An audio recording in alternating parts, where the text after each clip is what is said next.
बिस्मिल्लाहिर्रहमानिर्रहीम। अस्सलामु आलैकुम रहमतुल्लाहि व बाराकातुहू। আজকে দুপুরে রান্নার জন্য একটু টুকিটাকি আপনাদের সাথে শেয়ার করতে যাচ্ছি। ছোট্ট একটি video clip. Please give subscribe, like, comment, you can share.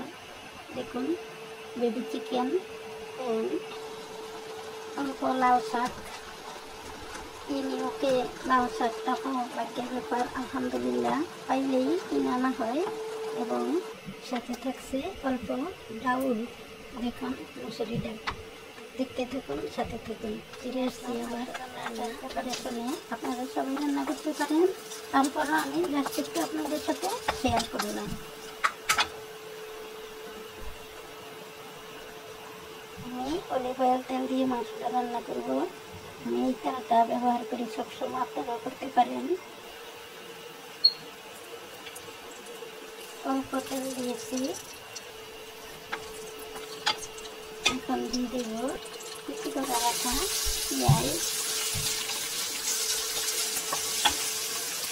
আদা, রসুন এবং জিরা দেওয়া পেস্ট, পরিমাণ মতো লবণ, একটু মিট মশলা দিয়ে দেব, 1 চামচ হলুদ, সাথে টমেটো দেবো, তাই অল্প হলুদ দিয়েছি।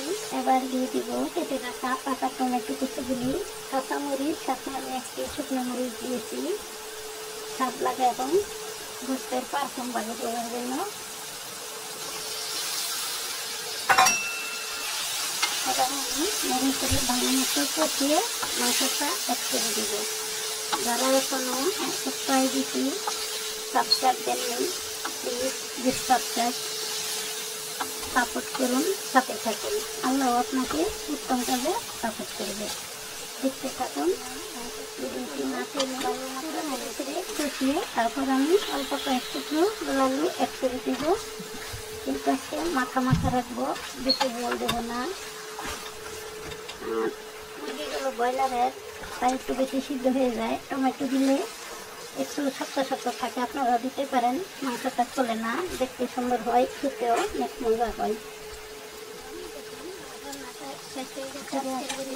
প্লিজ ছোট্ট একটা ভিডিও আপনারা লাইক, কমেন্ট অ্যান্ড সাবস্ক্রাইব করে সাপোর্ট দিন।